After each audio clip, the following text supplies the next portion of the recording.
Vamos a comenzar en esta noche con un repaso de lo que hemos aprendido hasta ahora. Primeramente, repaso A. Pregunta número 1. De la definición de autoridad bíblica.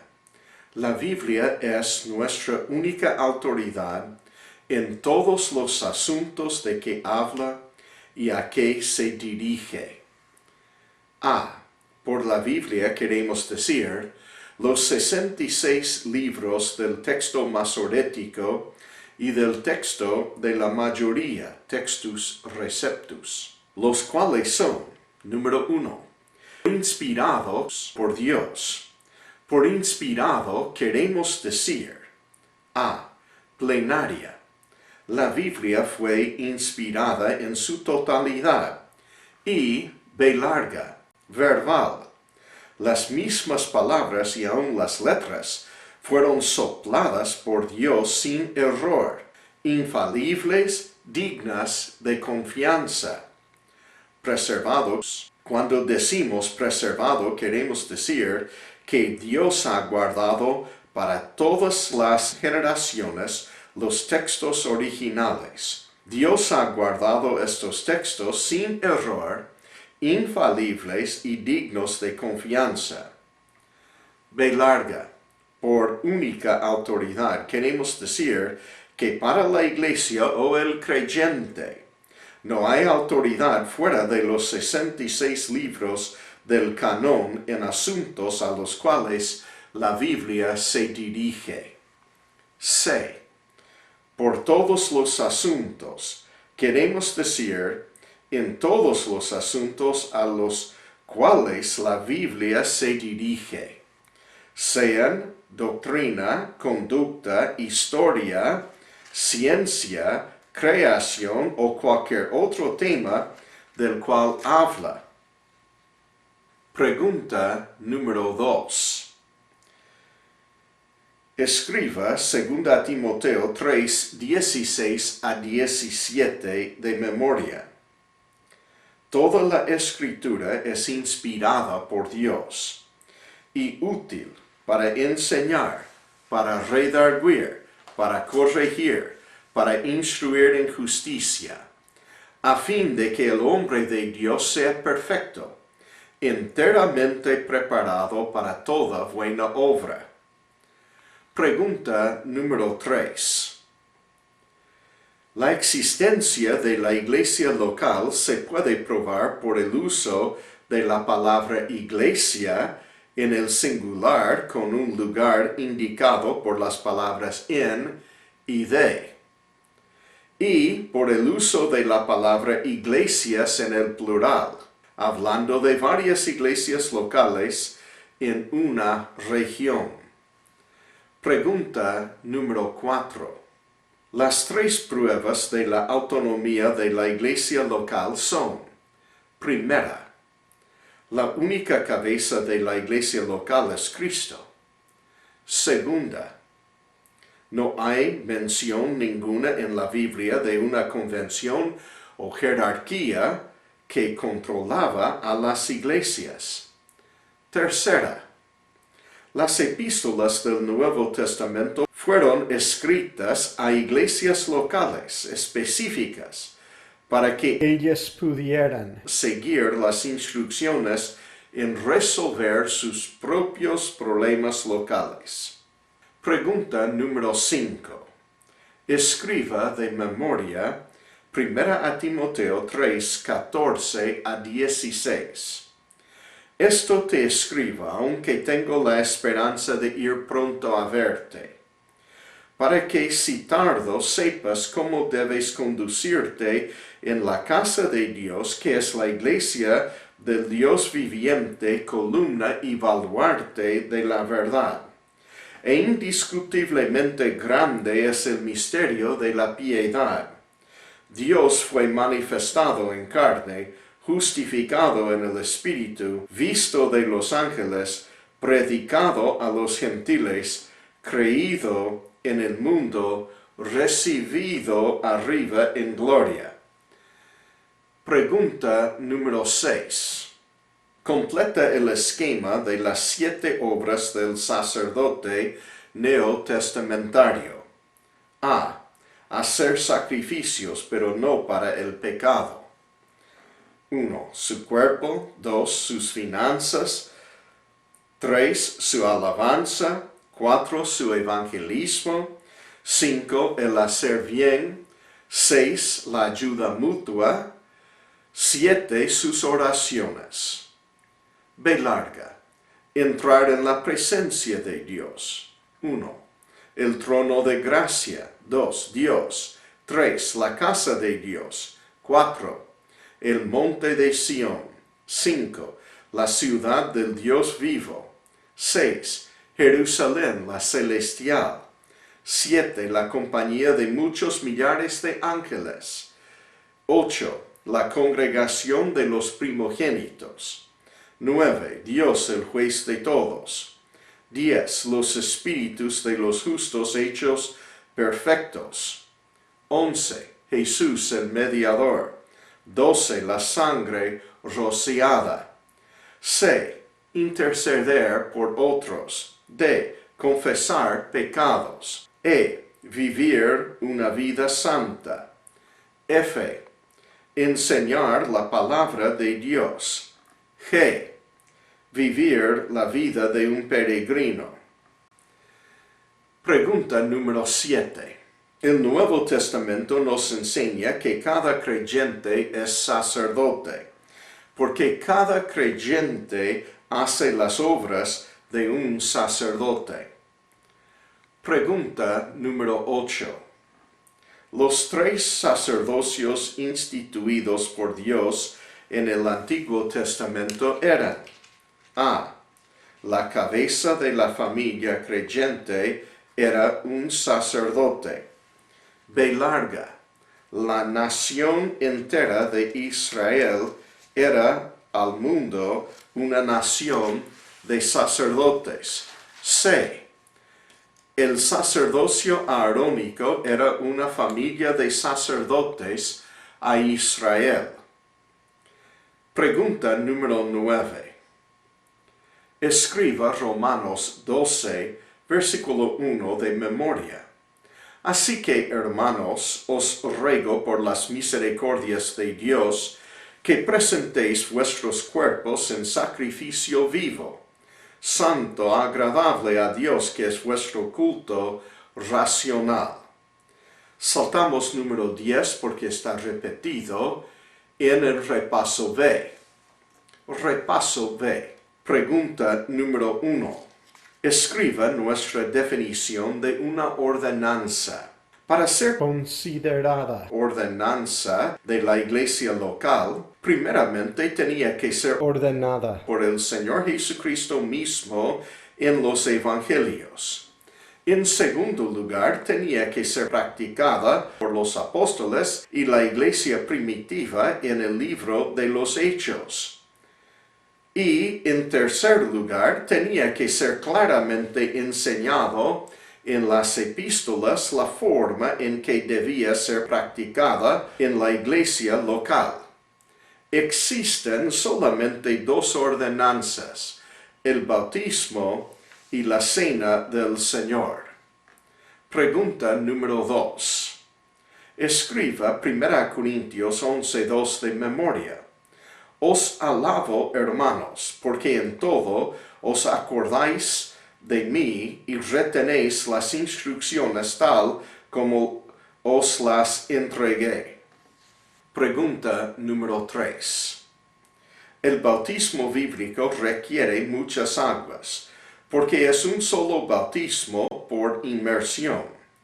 Es un bautismo donde el que bautiza y el que es bautizado descienden al agua y suben del agua. El bautismo requiere que la persona sea cubierta de agua. El bautismo es solo para personas que están conscientes de lo que hacen y que ya son creyentes. El bautismo no es para bebés, porque ellos no pueden entender ni creer. El bautismo bíblico se efectúa inmediatamente después de ser salvo. Las 7 razones del por qué es importante el bautismo son: A. El Señor Jesucristo fue bautizado por inmersión para cumplir toda justicia. B. El Señor Jesucristo mismo dio el mandato de bautizar a los creyentes. C. Todos los apóstoles y discípulos del Señor Jesucristo fueron bautizados. D. Los apóstoles bautizaron a los creyentes en obediencia al mandato del Señor. E. Los apóstoles mandaron que los creyentes fueran bautizados. F. Todos los miembros de las iglesias primitivas fueron bautizados. G. El bautismo identifica públicamente a los creyentes con la muerte, sepultura y resurrección de Cristo y con otros creyentes como miembro de la iglesia local. El bautismo nos identifica con Cristo en su muerte, sepultura y resurrección y con la iglesia como miembros. Pregunta número 4. Escriba Romanos 6, 3-4 de memoria. ¿O no sabéis que todos los que hemos sido bautizados en Cristo Jesús, hemos sido bautizados en su muerte?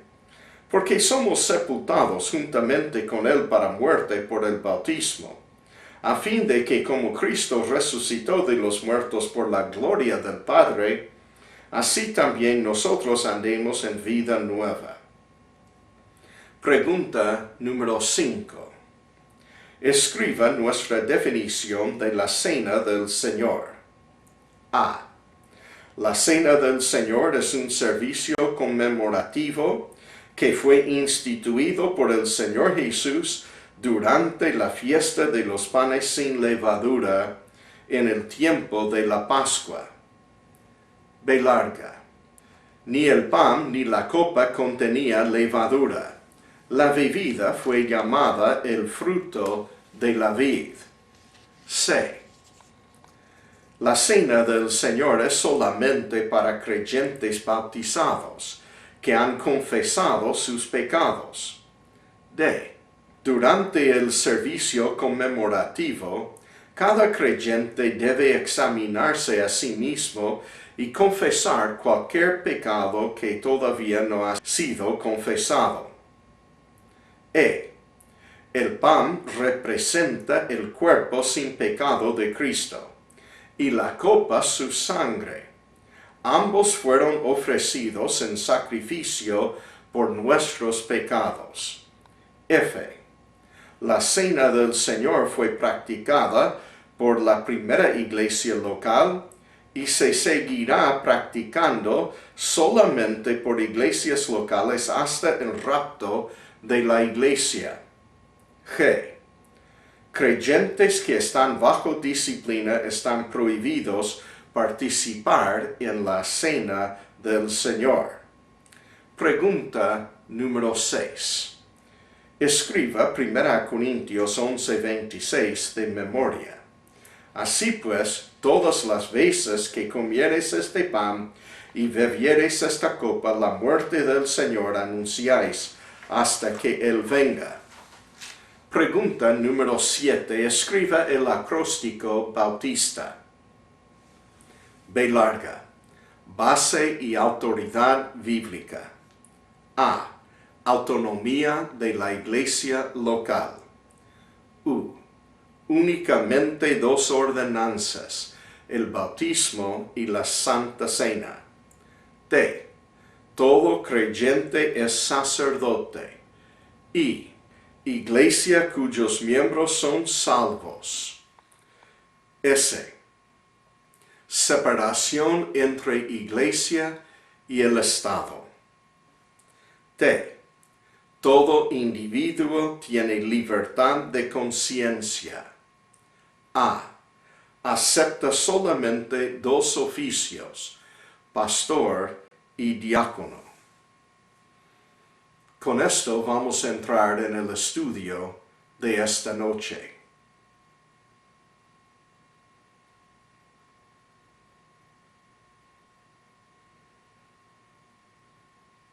Ahora comenzamos el estudio sobre el capítulo 6, el significado y el modo de celebrar la Santa Cena.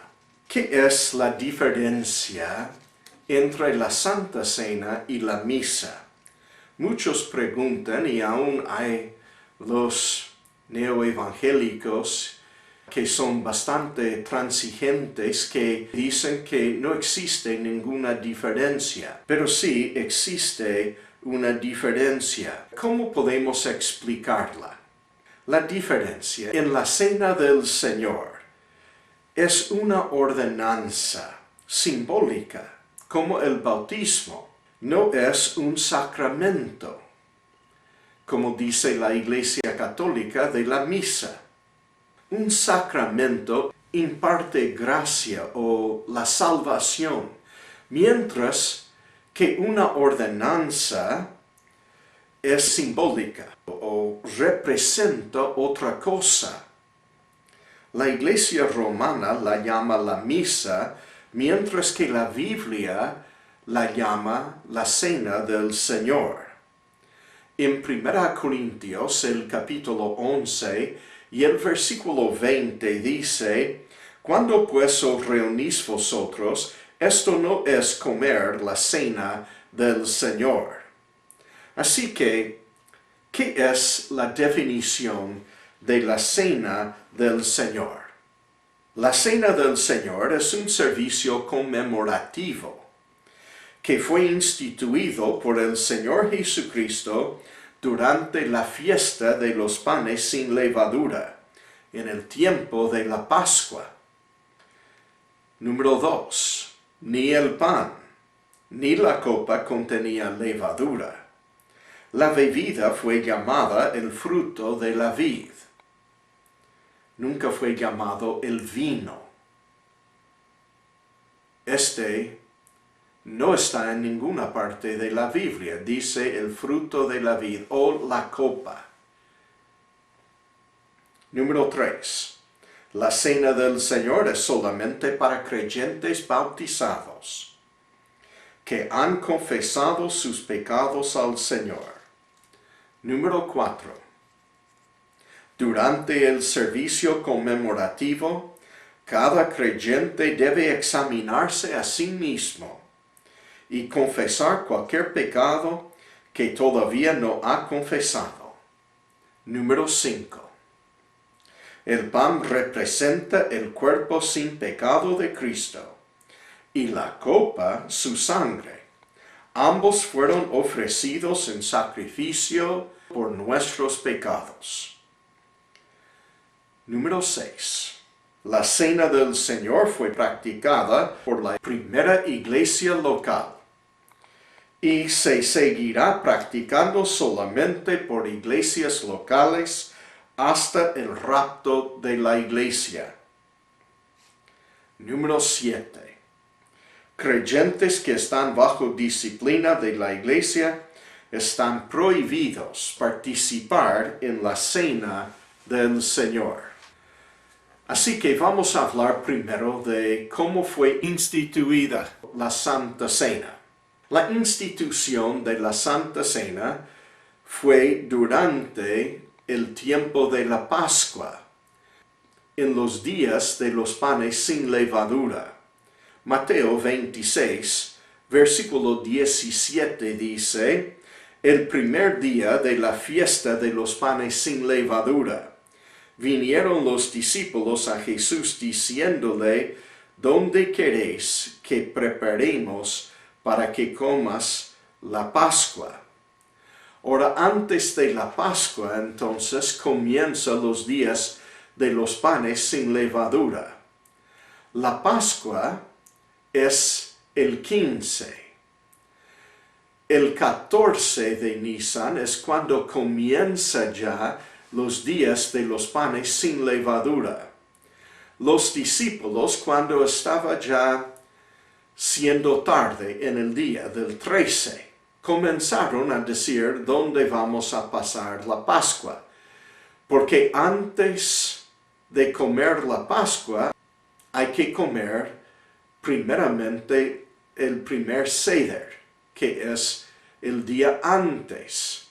También es una comida sin levadura y toda la levadura tenía que ser quitada de la casa antes de comenzar el día 14, que comenzó de noche con una cena.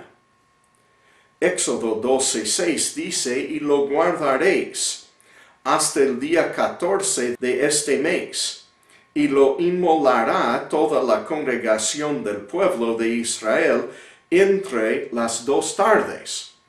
O sea que el cordero tenía que morir en el día 14, pero comienza de noche como todos los días judíos, así que comienza, vamos a decir, el día 13, según nosotros pensamos, de noche, y después durante el día tenían que inmolar el cordero para que sea comido en la noche del 15, que es cuando comienza ya después del día 14, comienza otra vez el día 15 de noche. Éxodo 12, versículo 18, dice, en el mes primero comeréis los panes sin levadura desde el día 14 del mes por la tarde hasta el 21 del mes por la tarde. Así que ellos fueron mandados de tener 7 días completos de comer pan sin levadura, y cualquier cosa de la casa tenía que ser sin levadura. No tenía que haber levadura en sus casas. El día judío, entonces, hay que entender, porque siempre comienza el día judío de noche. Génesis 1:5 dice, y llamó Dios a la luz día, y a las tinieblas llamó noche, y fue la tarde y la mañana un día. Versículo 8 de Génesis 1. Y llamó Dios a la expansión cielos, y fue la tarde y la mañana el día segundo. O sea que siempre el día era noche y día. Noche y día. Otra vez dice en versículo 13. Y fue la tarde y la mañana el día tercero. Y otra vez en versículo 19. Y fue la tarde y la mañana el día cuarto. Y otra vez dice en versículo 23. Y fue la tarde y la mañana el día quinto.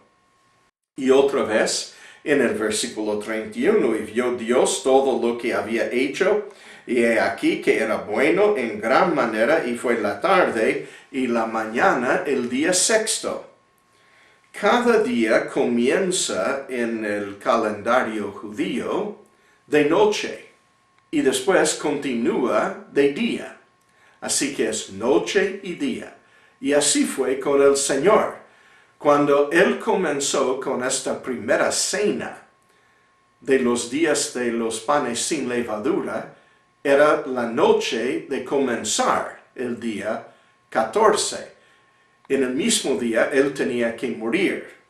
En Éxodo 12, versículos 6 a 9, dice, y lo guardaréis hasta el día 14 de este mes, y lo inmolará toda la congregación del pueblo de Israel entre las 2 tardes, y tomarán de la sangre y la pondrán en los 2 postes y en el dintel de las casas en que lo han de comer. Y aquella noche comerán la carne asada al fuego, y panes sin levadura con hierbas amargas lo comerán. Ninguna cosa comeréis de él cruda, ni cocida en agua, sino asada al fuego, su cabeza con sus pies y sus entrañas.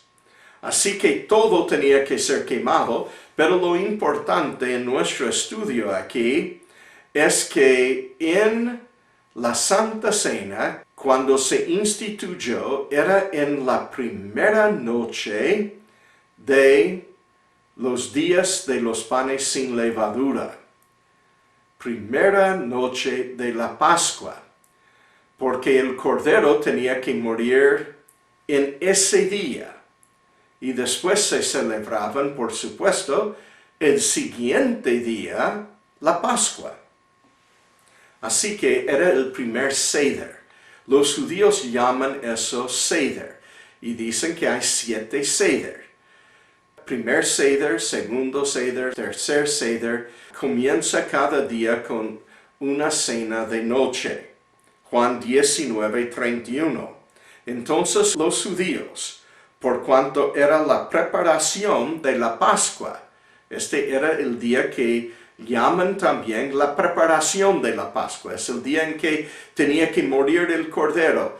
Toda ya la levadura tenía que ser quitada de la casa antes de comenzar el día de la preparación, a fin de que los cuerpos no quedasen en la cruz en el día de reposo, pues aquel día de reposo era de gran solemnidad, no era un sábado, sino un día de la Pascua, que es un día de reposo automático. Rogaron a Pilato que se les quebrasen las piernas y fuesen quitados de allí.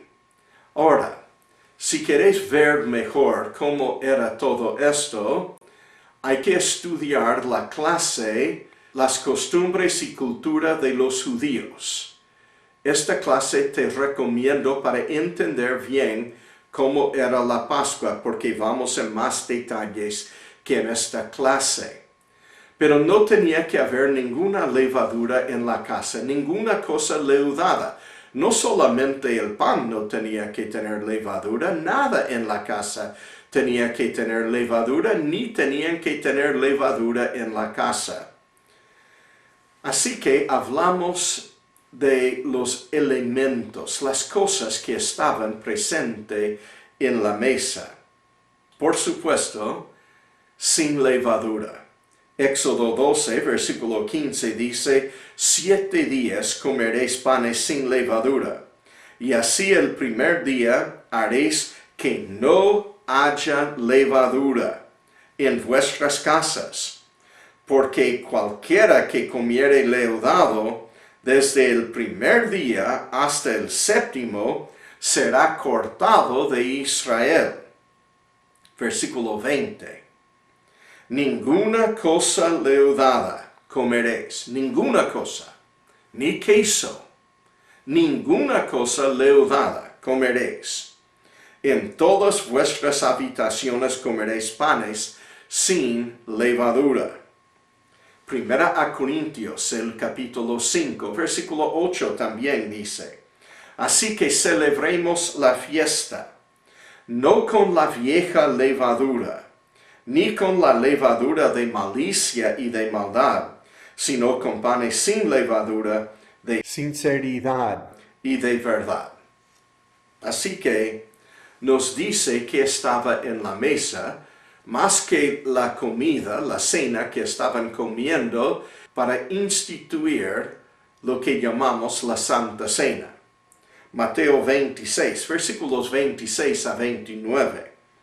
Y mientras comían, tomó Jesús el pan, y bendijo y lo partió y dio a sus discípulos, y dijo, tomad, comed, esto es mi cuerpo. Y tomando la copa y habiendo dado gracias, les dio, diciendo, bebed de ella todos. Porque esto es mi sangre del nuevo pacto, que por muchos es derramada para remisión de los pecados. Ahora el pan representa el cuerpo de Cristo y la copa dice, no dice el vino. La copa representa su sangre. Ambas cosas tenían que ser sin levadura porque representan la sangre. No queremos decir que la sangre de Cristo fue contaminada con pecado, ni su cuerpo. Y os digo que desde ahora no beberé más de este fruto de la vid. Él lo llama, lo que está en la copa, el fruto de la vid. El fruto de la vid no es vino. ¿Ok? Son uvas y jugo de uvas. Este es lo que se pone en una copa que se pueda llamar fruto de la vid. hasta aquel día en que lo vea nuevo con vosotros en el reino de mi Padre. Marcos 14, versículos 22 a 23. Y mientras comían, Jesús tomó pan y bendijo, y lo partió y les dio, diciendo, tomad esto, es mi cuerpo. Y tomando la copa, otra vez dice la copa, y habiendo dado gracias, les dio, y bebieron de ella todos. Ahora Lucas también menciona, dice, en Lucas 22, versículos 19 a 20, y tomó el pan y dio gracias, y lo partió y les dio, diciendo, esto es mi cuerpo, que por vosotros es dado, haced esto en memoria de mí. De igual manera, después que hubo cenado, tomó la copa, otra vez la copa, diciendo, esta copa es el nuevo pacto en mi sangre, que por vosotros se derrama. ¿Qué estaba en la copa? Bueno, cuando Cristo habló de qué estaba en la copa, en Mateo 26, versículo 29, dice, y os digo que desde ahora no beberé más de este fruto de la vid hasta aquel día en que lo beba nuevo con vosotros en el reino de mi Padre. En Marcos lo llama, dice en Marcos 14, 25, de cierto os digo que no beberé más del fruto de la vid hasta aquel día en que lo beba nuevo en el reino de Dios. Y en Lucas 22, versículo 18 dice, porque os digo que no beberé más del fruto de la vid hasta que el reino de Dios venga. En ninguna parte Cristo lo llama vino. Vino alcohólico se hace, desde luego, con levadura. Cristo lo llama el fruto de la vid. ¿Quiénes eran los participantes de la cena del Señor? En primer lugar, eran los que fueron ya bautizados. En Hechos, el capítulo 2, versículos 41 a 42 dice, así que los que recibieron su palabra fueron bautizados, y se añadieron aquel día como 3,000 personas. Y perseveraban en la doctrina de los apóstoles, en la comunión unos con otros, en el partimiento del pan y en las oraciones. Eran solamente los que fueron bautizados por inmersión. Dice, los que recibieron su palabra fueron bautizados. Después dice que perseveraban en la comunión los unos con los otros. No había incrédulos. Aún lo que vemos es que no se instituyó la Santa Cena hasta que Judas Iscariote salió. Mateo 26, versículos 21 a 25, y mientras comían dijo, de cierto os digo que uno de vosotros me va a entregar. Y entristecidos en gran manera comenzó cada uno de ellos a decirle, ¿soy yo, Señor? Entonces él respondiendo dijo, el que mete la mano conmigo en el plato, ese me va a entregar. A la verdad el Hijo del Hombre va según está escrito de él, mas hay de aquel hombre por quien el Hijo del Hombre es entregado. Bueno le fuera a ese hombre no haber nacido. Entonces respondiendo Judas, el que le entregaba, dijo, ¿soy yo, maestro? Le dijo, tú lo has dicho. Ahora dice que al haber dicho esto, Judas salió antes de instituir la Santa Cena. Juan, el capítulo 13, versículos 26 y 30 dicen, respondió Jesús, a quien yo diere el pan mojado, aquel es. Y mojando el pan lo dio a Judas Iscariote, hijo de Simón. Cuando él pues hubo tomado el bocado, luego salió y era ya de noche. Juan 17, versículo 12 dice, cuando estaba con ellos en el mundo, yo los guardaba en tu nombre. A los que me diste, yo los guardé, y ninguno de ellos se perdió, sino el hijo de perdición, para que la escritura se cumpliese. El perdido salió y después practicaron la Santa Cena. Mateo 26, versículo 27 dice, tomando la copa y habiendo dado gracias, les dio, diciendo, bebed de ella todos. Eran entonces sin incrédulos. Solamente creyentes estaban.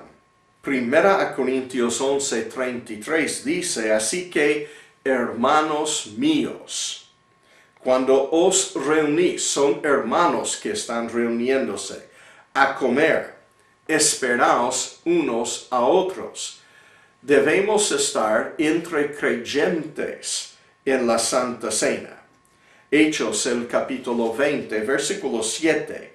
El primer día de la semana reunidos los discípulos, no los incrédulos. Para partir el pan, Pablo les enseñaba, habiendo de salir al día siguiente, alargó el discurso hasta la medianoche. En cuarto lugar, entonces, debemos mantener una santidad en la cena del Señor. Primera a Corintios se dirige más a esta cuestión de la santidad de la cena del Señor que lo que se dirige en hablar de incrédulos. En realidad, Pablo no se dirige a la necesidad de no dar la Santa Cena a incrédulos en Primera a Corintios 11, sino en no dar la Santa Cena a creyentes que tienen pecado no confesado. Por supuesto, esto incluye entonces también a creyentes que están bajo disciplina. En 1 Corintios 11, versículos 27 a 33. De manera que cualquiera que comiere este pan o bebiere esta copa del Señor indignamente, será culpado del cuerpo y de la sangre del Señor. Por tanto, pruébese cada uno a sí mismo y coma así del pan y beba de la copa. Cada uno tiene que examinarse a sí mismo. Cada uno tiene que probarse a sí mismo. No es que el pastor tiene que decir, hey, vos estás en pecado. No, el mismo creyente tiene que confesar sus propios pecados. Este no es necesariamente a voz alta. En un tiempo de oración privada, él puede confesar todo, pero tiene que confesar. Ahora los incrédulos, ¿cómo van a estar allí? Dice, hermanos. Versículo 29. Porque el que come y bebe indignamente, sin discernir el cuerpo del Señor, juicio, come y bebe para sí. Por lo cual, porque hay creyentes que están comiendo sin confesar sus pecados. Hay muchos enfermos y debilitados entre vosotros, no entre los incrédulos. Y muchos duermen, hasta que murieron algunos por falta de confesar sus pecados. Si pues nos examinásemos a nosotros mismos, no seríamos juzgados. Mas siendo juzgados, somos castigados por el Señor para que no seamos condenados con el mundo. O sea que este no tiene nada que ver con el incrédulo, tiene todo que ver con el creyente. El creyente debe confesar sus pecados porque el Señor nos va a juzgar si no, para que no seamos condenados con los incrédulos, con el mundo. Así que, hermanos míos, cuando os reunís a comer, esperaos unos a otros. Tenemos que esperar para que todos tengan tiempo de confesar sus pecados. El simbolismo que está en la cena del Señor. Bueno, la misa romana tiene mal la parte simbólica, porque ellos dicen que están ofreciendo el cuerpo de Cristo y su sangre cada domingo. Pero la Biblia dice en Hebreos 10:12, pero Cristo, habiendo ofrecido una vez para siempre un solo sacrificio por los pecados, se ha sentado a la diestra de Dios.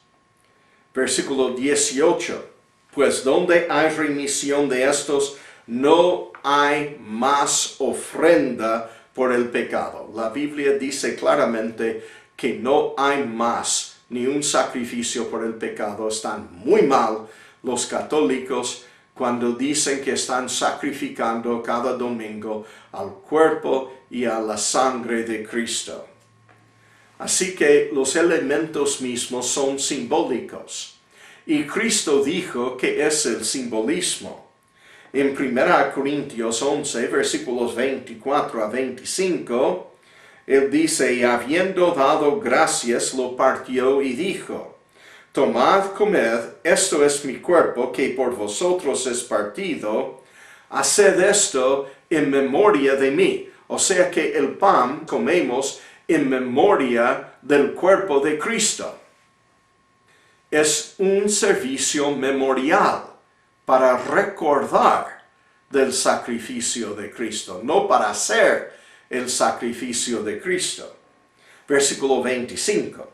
Asimismo tomó también la copa después de haber cenado, diciendo, esta copa es el nuevo pacto en mi sangre. Haced esto todas las veces que la bebiereis en memoria de mí. La copa es en memoria de la sangre de Cristo. Ahora, el hecho de que Cristo no está presente físicamente se ve claramente en este mismo pasaje. Desde el versículo 24 a 26, dice otra vez, y habiendo dado gracias, lo partió y dijo, tomad, comed, esto es mi cuerpo, que por vosotros es partido. Los católicos, presbiterianos, luteranos, todos dicen, porque estos son los protestantes que protestaron a la Iglesia Católica, ellos adoptaron casi totalmente su doctrina.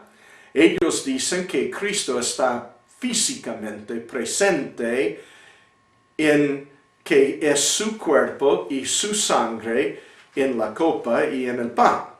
Ahora, hermanos, Él dice, haced esto en memoria de mí. Y Él lo hace claramente que Él no está presente si estamos haciendo en memoria de Él. En versículo 25 lo dice otra vez, asimismo tomó también la copa, después de haber cenado, diciendo, esta copa es el nuevo pacto en mi sangre, haced esto todas las veces que la bebiereis en memoria de mí. Ahora Él lo hace aún más claro en versículo 26. Así pues, todas las veces que comiereis este pan, no mi cuerpo, Él no dice que comiereis mi cuerpo, y bebiereis esta copa, la muerte del Señor anunciáis hasta que Él, ¿qué? Venga. O sea que si Él tiene que venir, Él no está presente en esto. Le estamos recordando, es una cosa para hacer memoria de su sacrificio. ¿Hasta cuándo durará entonces la cena del Señor? En Mateo 26, versículos 26 a 29, dice, mientras comían, tomó Jesús el pan, y bendijo y lo partió y dio a sus discípulos y dijo, tomad, comed, esto es mi cuerpo. Y tomando la copa y habiendo dado gracias, les dio, diciendo, bebed de ella todos, porque esto es mi sangre del nuevo pacto, que por muchos es derramada para remisión de los pecados.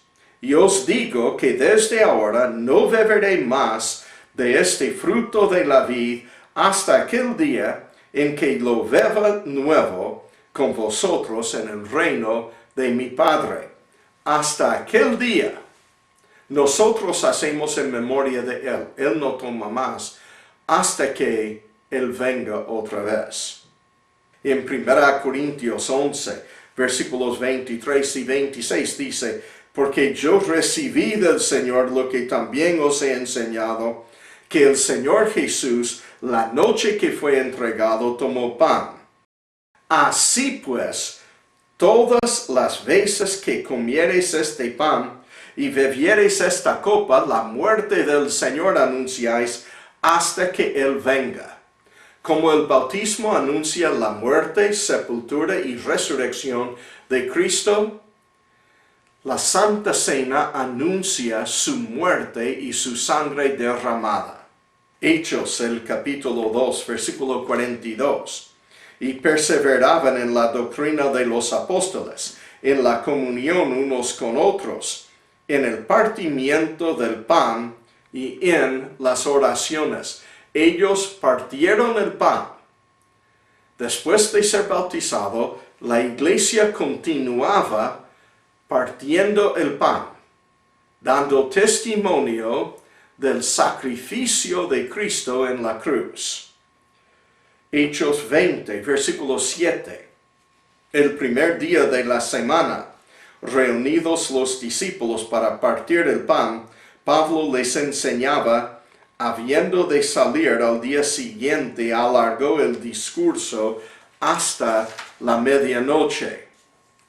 Hermanos, hasta la segunda venida de Cristo, practicamos la Santa Cena solamente en la iglesia. Esta no es cosa que hacemos en casa o en el hospital. Hacemos en la iglesia porque dice cuando os reunís a comer. Os reunís a comer. Es cuando estamos en una reunión, no estamos en la casa ya comiendo nomás y uno decide, ok, vamos a comer la Santa Cena. No, este no es comer la Santa Cena. Tenemos que reunirnos como iglesia y practicamos solamente en la iglesia hasta la segunda venida de Cristo. Allí en el cielo, el Señor y también en el reino, el Señor va a comer la Santa Cena otra vez con nosotros, pero este va a ser después de la iglesia, del tiempo de la iglesia. La disciplina, entonces, que tenemos que tener en la Santa Cena o en la Cena del Señor. 1 Corintios 11, versículo 31 dice, si pues nos examinásemos a nosotros mismos, no seríamos juzgados. Tenemos que confesar nuestros pecados, tenemos que examinarnos y ver qué pecado hemos cometido, que no hemos confesado todavía. Y esto tenemos que confesar en ese mismo momento. Ahora la iglesia en Corinto tuvo bastante problemas con esto.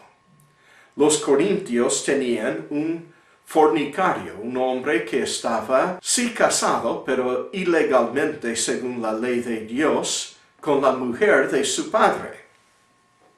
1 Corintios, el capítulo 5, versículos 11 a 13 dice, más bien os escribí que no os juntéis con ninguno que llamándose hermano fuere fornicario, o avaro, o idólatra, o maldiciente, o borracho, o ladrón, con el tal ni aun comáis. Pablo dice que no debemos participar en la cena del Señor con un hermano que está viviendo en fornicación, avaricia, idolatría, maldicencia, borrachería, que es ladrón.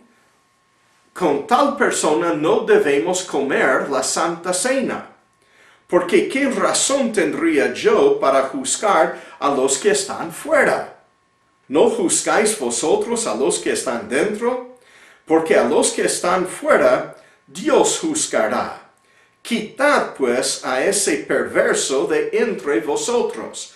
La Biblia nos prohíbe comer con un hermano que está bajo disciplina.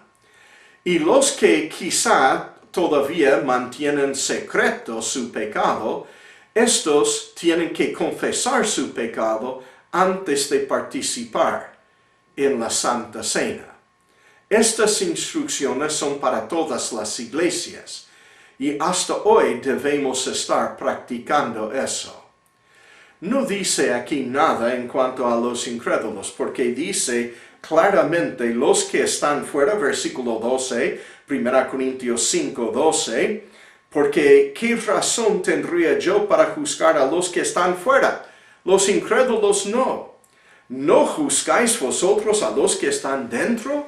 Los miembros de la iglesia son los que están en vista que deben ser ya prohibidos de comer de la Santa Cena si ellos están bajo disciplina.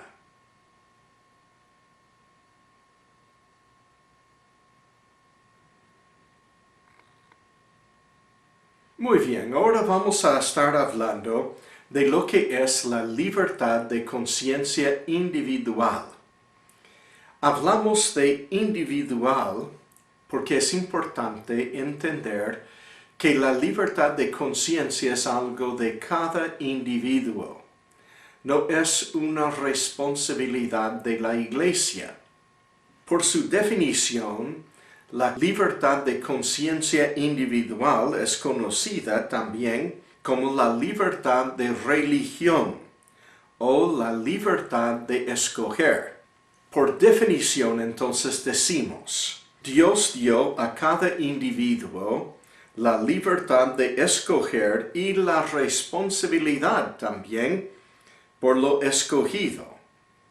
Ninguno puede decir que su opinión o interpretación es infalible, ni puede imponer en la conciencia de otros su opinión o interpretación, porque Cristo es el único Señor de la conciencia. Dios dio a cada creyente iluminación para entender la palabra de Dios. Sin embargo, cada hombre es limitado en su libertad de conciencia por 4 cosas.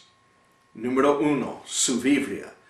Uno no puede decir, bueno, Dios reconoce mi interpretación o mi opinión. No, la Biblia dice que tenemos que aceptar lo que Dios dice.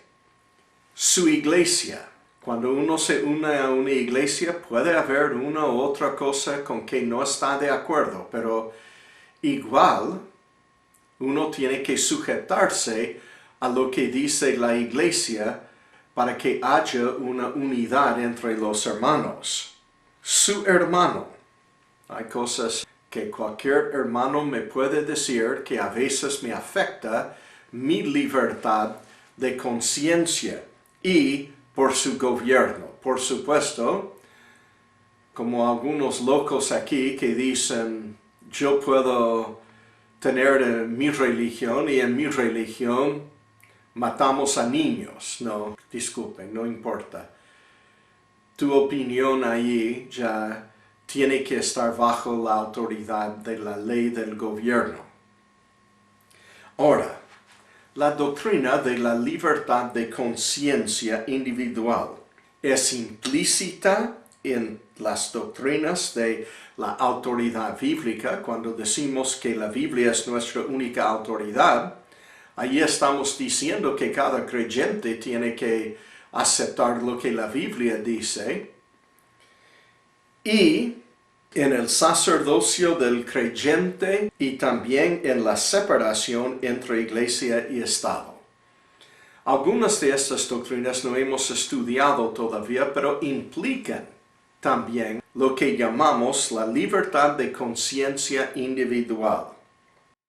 Implícita. En 1 de Pedro, el capítulo 2, versículo 19 dice, porque esto merece aprobación. Si alguno a causa de la conciencia delante de Dios sufre molestias padeciendo injustamente. Un creyente puede sufrir injustamente por su libertad de conciencia individual. Hay algunos que lo llaman la doctrina sangrienta, porque esta doctrina es una doctrina que los gobiernos nos han tratado de matar para destruir esta doctrina, etc. Mal usado son algunos versículos. Por ejemplo, Juan, el capítulo 20, versículos 22 a 23. Y habiendo dicho esto, sopló y les dijo, recibid el Espíritu Santo. A quienes remitiereis los pecados, les son remitidos, y a quienes se los retuviereis, les son retenidos. Ellos miran esto y dicen, mire, nosotros tenemos el poder para perdonar el pecado y para mantener el pecado en la vida de uno. Así que ellos dicen en la Iglesia Católica, por ejemplo, que no hay una conciencia individual, que cada uno tiene sus derechos de libertad allí.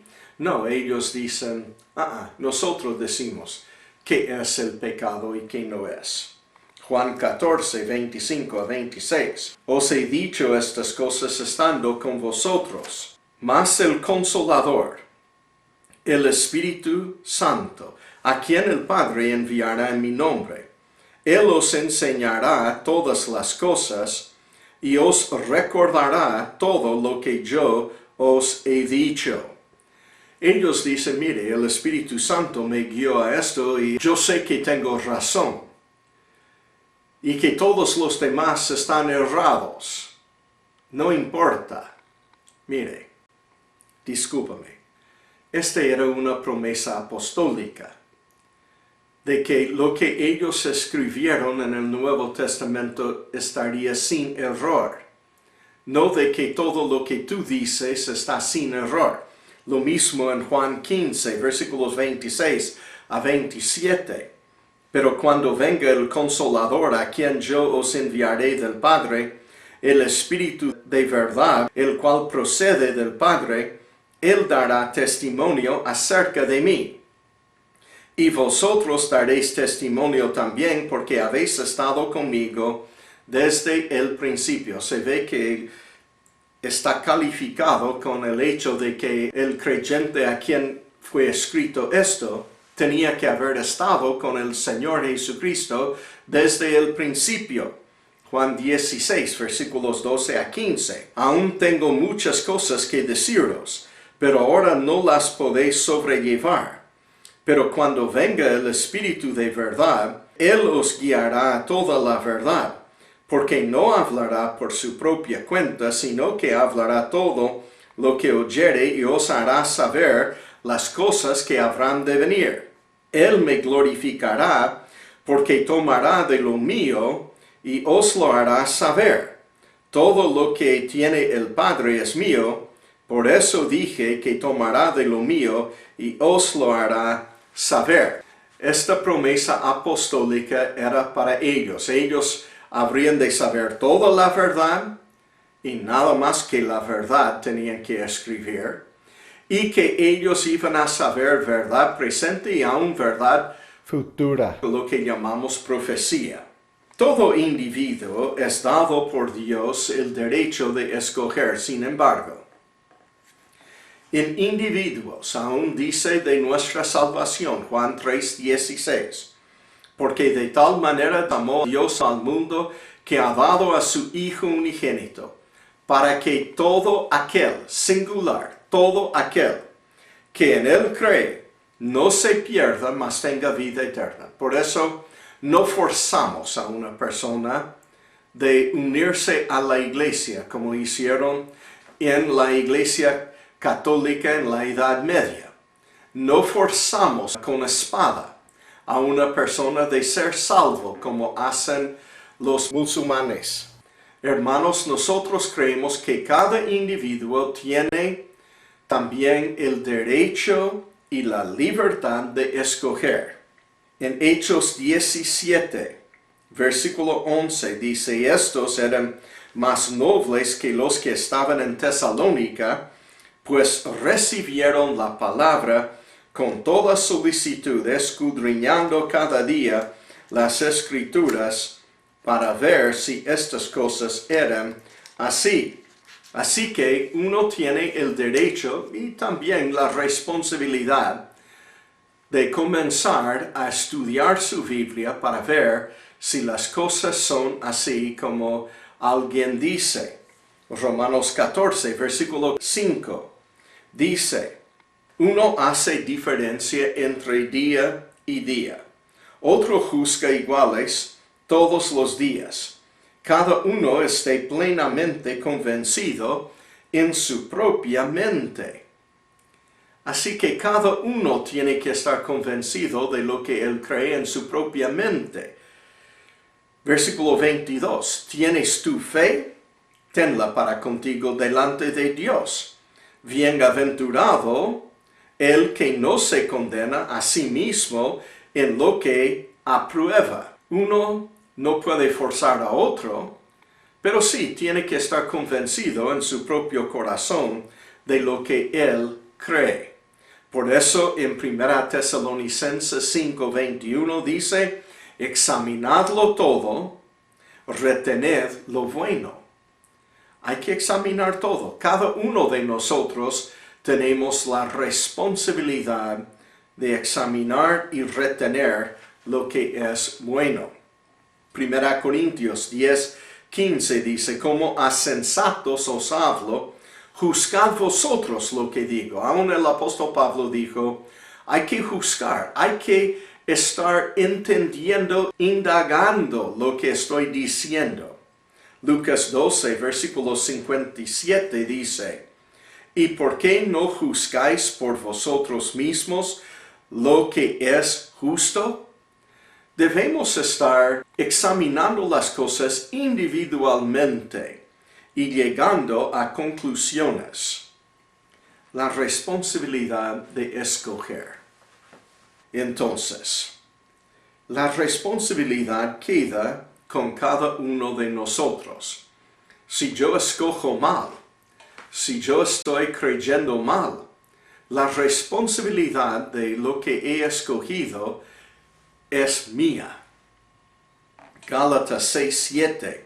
No os engañéis, Dios no puede ser burlado, pues todo lo que el hombre sembrare, eso también segará. Cada individuo va a sufrir las consecuencias por lo que él decide. Juan 3:19. Y esta es la condenación, que la luz vino al mundo y los hombres amaron más las tinieblas que la luz, porque sus obras eran malas. Así que Dios nos responsabiliza con lo que hemos decidido, aún en la salvación. Si yo decido ser incrédulo, voy a pagar las consecuencias. Pero igual tengo un derecho de escoger. Apocalipsis 22, versículo 17, dice: y el Espíritu y la esposa dicen: ven. Y el que oye diga: ven. Y el que tiene sed, venga. Y el que quiera, tome del agua de la vida gratuitamente. Así que la invitación de escoger está. Hechos 2:38 dice: Pedro les dijo: arrepentíos y bautícese cada uno de vosotros. Él llama a cada uno a arrepentirse y a bautizarse en el nombre de Jesucristo para perdón de los pecados, y recibiréis el don del Espíritu Santo. Otra vez en Romanos el capítulo 4, versículo 5 dice: mas el que no obra sino cree en aquel que justifica al impío, su fe le es contada por justicia. Es un individuo. Y este individuo, el que no obra sino cree, este es el que es salvo. Ninguna opinión ni interpretación es infalible, ni puede ser impuesta en la conciencia de otras personas. Nadie me puede decir: mi opinión es infalible, ¿no? La palabra de Dios es infalible, pero mi interpretación o mi opinión no es. Hay una igualdad entre los hermanos que garantiza que cada uno de nosotros podemos practicar la libertad de conciencia individual. Mateo 23, versículos 8 hasta 12 dice: pero vosotros no queráis que os llamen rabí, porque uno es vuestro maestro, el Cristo, y todos vosotros sois hermanos. Hay una sola cabeza, es Cristo. Hay un solo maestro, es Cristo. Todos nosotros somos iguales, hermanos. Y no llaméis Padre vuestro a nadie en la tierra, porque uno es vuestro Padre, el que está en los cielos. No sé cómo la Iglesia Católica lo puede leer y continuar diciendo Padre a su sacerdote. Y entiendo cómo pueden llamarle sacerdote, si esto claramente no es bíblico. Ni seáis llamados maestros, porque uno es vuestro maestro, el Cristo. El que es el mayor de vosotros sea vuestro siervo, porque el que se enaltece será humillado, y el que se humilla será enaltecido. Es el opuesto entonces para la iglesia, como en la iglesia católica. La iglesia verdadera no tiene ningún padre y no tiene ningún rabino. El derecho de errar, entonces, Romanos 14:1, recibid al débil en la fe, pero no para contender sobre opiniones. Él puede ser débil. Dios nos da el derecho de errar y de ser el hermano débil.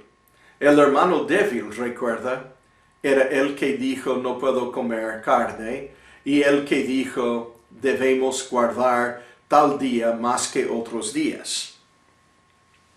El legalista era el hermano débil, no el que decía no, para mí todos los días son iguales. No podemos forzar a otros a tomar nuestras opiniones. Romanos 14, versículo 4 y 22 dice: ¿tú quién eres que juzgas al criado ajeno? Para su propio Señor está en pie o cae, pero estará firme porque poderoso es el Señor para hacerle estar firme. Versículo 22. ¿Tienes tu fe? Tenla para contigo delante de Dios. Bienaventurado el que no se condena a sí mismo en lo que aprueba. Sí, tenemos el derecho de creer algo, pero no podemos forzar a otros a creerlo. No podemos juzgar el siervo ajeno. Yo soy siervo de Cristo y él es siervo de Cristo. Él tiene la responsabilidad por lo que él cree, yo tengo la responsabilidad por lo que yo creo. 2 Corintios 4:2. Antes bien, renunciamos a lo oculto y vergonzoso, no andando con astucia, ni adulterando la palabra de Dios, sino por la manifestación de la verdad, recomendándonos a toda conciencia humana delante de Dios. 1 de Pedro 5:3. No como teniendo señorío, él habla a los pastores aquí. No somos los señores de las iglesias, somos los pastores y ministros. No como teniendo señorío sobre los que están a vuestro cuidado, sino siendo ejemplos de la grey. Ahora, yo no soy ejemplo a la grey, sino ejemplo de la grey. Si todos son en la iglesia infieles y tristes y no tienen ganas de hacer nada para servir al Señor, el pastor tiene que ser un ejemplo de lo que son los demás. No es que él tiene que estar haciendo todo.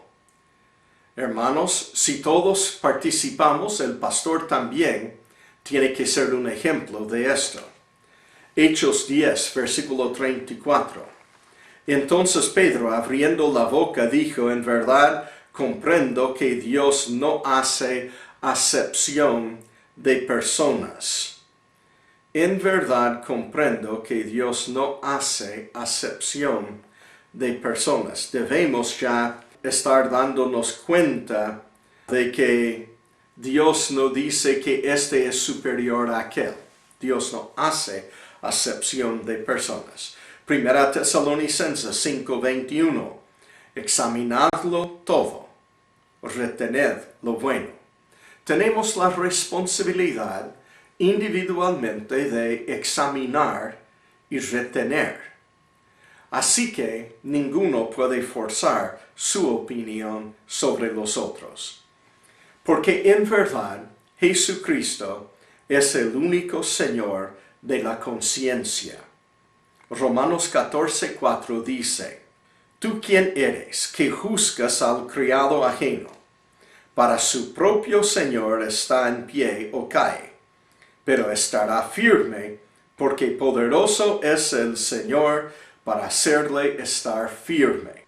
Mi hermano, una de las cosas que nosotros ya tenemos que darnos cuenta es que algún día tenemos que estar ante el tribunal de Cristo y allí vamos a responder por lo que hemos hecho y lo que hemos creído. Romanos 14, versículos 7 a 12 dice, porque ninguno de nosotros vive para sí, y ninguno muere para sí. Pues si vivimos, para el Señor vivimos, y si morimos, para el Señor morimos. Así pues, sea que vivamos o que Oramos. del Señor somos, porque Cristo para esto murió y resucitó y volvió a vivir, para ser Señor así de los muertos como de los que viven. Él es individualmente el Señor nuestro. Pero tú, ¿por qué juzgas a tu hermano? O tú también, ¿por qué menosprecias a tu hermano? Porque todos compareceremos ante el tribunal de Cristo. Porque escrito está, vivo yo, dice el Señor, que ante mí se doblará toda rodilla y toda lengua confesará a Dios. De manera que cada uno de nosotros dará a Dios cuenta de sí. Segunda Corintios, el capítulo 5, versículo 10. Porque es necesario que todos nosotros comparezcamos ante el tribunal de Cristo, para que cada uno individualmente reciba según lo que haya hecho mientras estaba en el cuerpo, sea bueno o sea malo. Ya de un lado o otro, Dios nos va a juzgar en el tribunal de Cristo. Así que tenemos una conciencia libre para escoger, pero llevamos también la responsabilidad de lo que escogemos.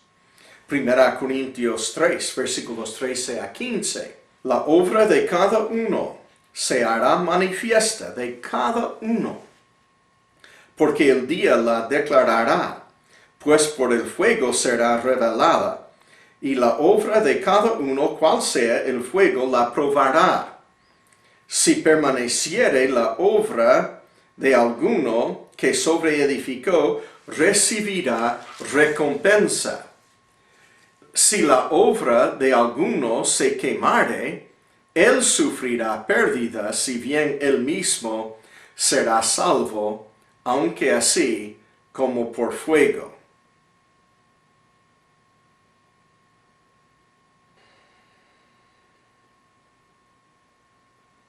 Así que todo individuo es responsable ante Dios por lo que él hace y lo que él cree. Primera Corintios, el capítulo 3, versículos 13 a 15, la obra de cada uno se hará manifiesta, porque el día la declarará, pues por el fuego será revelada, y la obra de cada uno, cual sea, el fuego la probará. Individualmente dice, cual sea, si permaneciere la obra de alguno que sobreedificó recibirá recompensa. Si la obra de alguno se quemare, él sufrirá pérdida, si bien él mismo será salvo, aunque así como por fuego. Segunda Corintios, el capítulo 5, versículo 10. Porque es necesario que todos nosotros comparezcamos ante el tribunal de Cristo, para que cada uno reciba según lo que haya hecho mientras estaba en el cuerpo, sea bueno o sea malo. Romanos, el capítulo 14, versículo 22. ¿Tienes tu fe? Singular. ¿Tienes tu fe? Tenla para contigo delante de Dios. Bienaventurado el que no se condena a sí mismo en lo que aprueba. Romanos 14, versículo 11. Porque escrito está, vivo yo, dice el Señor, que ante mí se doblará toda rodilla, singular, y toda lengua, singular, confesará a Dios. Gálatas, el capítulo 6, versículo 7. No os engañéis, Dios no puede ser burlado, pues todo lo que el hombre sembrare, eso también segará, singular. Así que Dios responsabiliza a cada individuo por lo que él escoge y lo que él hace. Todo creyente tiene iluminación de Dios. Todos nosotros, cada uno de nosotros tenemos iluminación. Primera de Juan 2, 20 y 27. Pero vosotros tenéis la unción del Santo y conocéis todas las cosas. Versículo 27. Pero la unción que vosotros recibisteis de él permanece en vosotros, y no tenéis necesidad de que nadie os enseñe, así como la unción misma os enseña todas las cosas, y es verdadera, y no es mentira, según ella os ha enseñado, permaneced en él.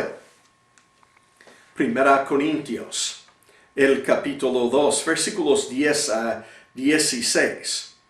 Pero Dios nos las reveló a nosotros por el Espíritu, porque el Espíritu todo lo escudriña, aun lo profundo de Dios. Porque ¿quién de los hombres sabe las cosas del hombre, sino el Espíritu del hombre que está en él? Así tampoco nadie conoció las cosas de Dios, sino el Espíritu de Dios. Y nosotros no hemos recibido el Espíritu del mundo, sino el Espíritu que proviene de Dios, para que sepamos lo que Dios nos ha concedido. Lo cual también hablamos, no con palabras enseñadas por sabiduría humana, sino con las que enseña el Espíritu, acomodando lo espiritual a lo espiritual. Él ahí habla de la revelación y de la inspiración, pero después habla de iluminación. Dice, pero el hombre natural no percibe las cosas que son del Espíritu de Dios, porque para él son locura, y no las puede entender porque se han de discernir espiritualmente. En cambio, el espiritual, el que tiene el Espíritu de Dios, juzga todas las cosas, pero él no es juzgado de nadie. Porque ¿quién conoció la mente del Señor? ¿Quién le instruirá? Mas nosotros tenemos la mente de Cristo. Entonces hay límites de nuestra libertad de conciencia. ¿Qué son? En primer lugar, hay un límite que es el límite bíblico. Isaías 8:20 dice, a la ley y al testimonio. Si no dijeran conforme a esto, es porque no les ha amanecido. Estos no son salvos que no recurren a la Biblia para lo que ellos creen. Apocalipsis 22, versículos 18 a 19. Yo testifico a todo aquel que oye las palabras de la profecía de este libro, si alguno añadiere a estas cosas, Dios traerá sobre él las plagas que están escritas en este libro. Y si alguno quitare de las palabras del libro de esta profecía, Dios quitará su parte del libro de la vida y de la santa ciudad y de las cosas que están escritas en este libro. Así que cada individuo tiene el derecho de creer y de hacer lo que a él le parece, pero estamos bajo la palabra de Dios. Y si no nos sometemos a la palabra de Dios, pagamos las consecuencias. Hay un límite eclesiástico también. 1 Corintios 10:32. No seáis tropiezo ni a judíos, ni a gentiles, ni a la iglesia de Dios. O sea que, por caso de los judíos, yo no invito a un judío a mi casa, que es judío ortodoxo, para comer carne porcina. ¿Ok? Puerco no voy a comer con un judío. Voy a respetar de no ofenderle. Si invito a un hermano de la iglesia a mi casa, y la iglesia está conforme con tal concepto de que algo tiene que ser así, yo no voy a ofender a la iglesia de Dios tampoco. Hay un límite fraternal. Un día un hermano me vino y me dijo, me ofendo de que vos tenéis televisión. Y yo le dije, pero vos tenéis televisión también. No, ayer yo saqué la tele con un hacha y la rompí todo. Y ahora no quiero que tú tengas televisión porque me ofende. Si yo no tengo, tú debes dejar de tenerlo. Bueno, por amor a mi hermano, aunque no estaba de acuerdo con él, no saqué mi tele para romperla con hacha, pero la desenchufé y no dejé a mis niños ver la tele más. Pasamos un año así y yo fui a visitarle en su casa y le vi mirando la tele. Y le dije, hermano, me dijiste que era un gran pecado y que te ofendía de que yo tenía tele y ahora te veo mirando la tele. Y él me dijo, oh sí, esto duró como una semana y después yo entendí que era una locura y fui a comprar una tele nueva. Pero no me dijiste a mí nada. Hace un año mis hijos te odian porque tú no les dejas ver a la tele. Qué ridículo a veces que somos. Pero igual, si un hermano es ofendido por algo, yo lo dejo de hacer para no ofenderle. 1 Corintios 10, versículo 28 a 31 dice, mas si alguien os dijere, esto fue sacrificado a los ídolos, no lo comáis, por causa de aquel que lo declaró, y por motivos de conciencia, porque del Señor es la tierra y su plenitud. La conciencia digo, no la tuya, sino la del otro. Pues ¿por qué se ha de juzgar mi libertad por la conciencia de otro? Y si yo con agradecimiento participo, ¿por qué he de ser censurado por aquello de que doy gracias? Si pues coméis o bebéis o hacéis otra cosa, hacedlo todo para la gloria de Dios. 1 Corintios, el capítulo 8, versículos 7 a 13. Pero no en todos hay este conocimiento, porque algunos habituados hasta aquí a los ídolos comen como sacrificado a ídolos y su conciencia, siendo débil, se contamina. Si bien la vianda no nos hace más aceptos ante Dios, pues ni porque comamos seremos más, ni porque no comamos seremos menos. Pero mirad que esta libertad vuestra no venga a ser tropezadero para los débiles. Porque si alguno te ve a ti, que tienes conocimiento sentado a la mesa en un lugar de ídolos, la conciencia de aquel que es débil no será estimulada a comer de lo sacrificado a los ídolos?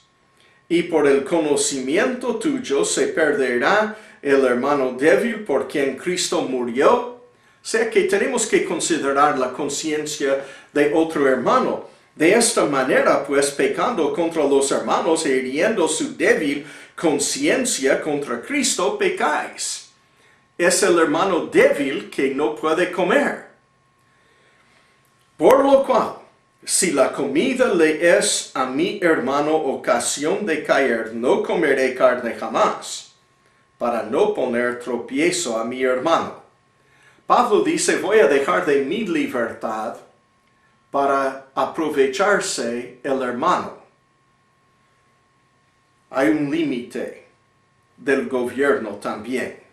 Jueces 21, versículo 25 dice, en estos días no había rey en Israel, cada uno hacía lo que bien le parecía, y este era un tiempo terrible en Israel, cuando cada uno hacía lo que bien le parecía. A veces mi gobierno me dice cosas con que no estoy de acuerdo, pero trato de vivir con estas cosas si no vienen directamente en contra de la palabra de Dios. 1 Corintios, el capítulo 14, versículo 33 dice, pues Dios no es Dios de confusión, sino de paz, como en todas las iglesias de los santos. Ahora, hermanos, la conciencia individual del creyente se ve claramente en Romanos, el capítulo 13, versículo 1 a 10, como sometido al gobierno y sus leyes justas. Dice en versículo 1, sométase toda persona a las autoridades superiores, porque no hay autoridad sino de parte de Dios, y las que hay, por Dios han sido establecidas. De modo que quien se opone a la autoridad, a lo establecido por Dios resiste, y los que resisten acarrean condenación para sí mismos. Porque los magistrados no están para infundir temor al que hace el bien, sino al malo. ¿Quieres pues no temer la autoridad? Haz lo bueno, y tendrás alabanza de ella, porque es servidor de Dios para tu bien. Pero si haces lo malo, teme, porque no en vano lleva la espada, pues es servidor de Dios vengador para castigar al que hace lo malo. Por lo cual es necesario estarle sujetos, no solamente por razón de castigo, sino también por causa de la conciencia. Pues por esto pagáis también los tributos, porque son servidores de Dios que atienden continuamente a esto mismo. Pagad a todos lo que debéis, al que tributo, tributo, al que impuesto, impuesto, al que respeto, respeto, al que honra, honra. No debáis a nadie nada, sino el amaros unos a otros, porque el que ama al prójimo ha cumplido la ley. Porque no adulterarás, no matarás, no hurtarás, no dirás falso testimonio, no codiciarás, y cualquier otro mandamiento en esta sentencia se resume: amarás a tu prójimo como a ti mismo. El amor no hace mal al prójimo. Así que el cumplimiento de la ley es el amor. Ahora hay 7 cosas aquí que nos dice en cuanto a la posición del gobierno. Dice las leyes gobernando la maldad. Tenemos que obedecer. En cuanto a fornicación, ningún creyente puede decir, bueno, está bien para mí fornicar. No. Las leyes en cuanto a fornicación, las leyes contra el adulterio, las leyes contra el crimen. Ninguno puede decir, bueno, para mí está bien matar o robar. No, ninguna de estas cosas. El gobierno tiene una responsabilidad del mantenimiento de un ejército y de mantenimiento de policía. Esta es la responsabilidad del gobierno. Y yo tengo que, aunque yo digo, no necesito gobierno, yo estoy bajo Cristo, no, yo tengo que someterme por causa de la conciencia al gobierno. El castigo a la maldad. Cuando los creyentes protestan que alguien fue arrestado por ser un ladrón o qué, porque él era miembro de su iglesia, los creyentes están mal. Deben apoyar a su gobierno en esto. La colección de impuestos. Debo pagar mis impuestos. Y la demanda de respeto. Yo no puedo decir falluto al presidente. Aunque sea. Yo tengo que respetarle. Decirle, señor presidente. La administración de leyes morales justas y bíblicas. Todo esto fue dado por derecho al gobierno y esto puede también, si ellos tienen leyes en contra de las drogas. Había una iglesia aquí en Estados Unidos que estaban fumando marihuana diciendo está bien para nosotros, ¿no? Si el gobierno dice que este es ilegal, yo también tengo que respetar al gobierno en esto. Suponiendo que el gobierno no me va a forzar a hacer algo que es contra la palabra de Dios.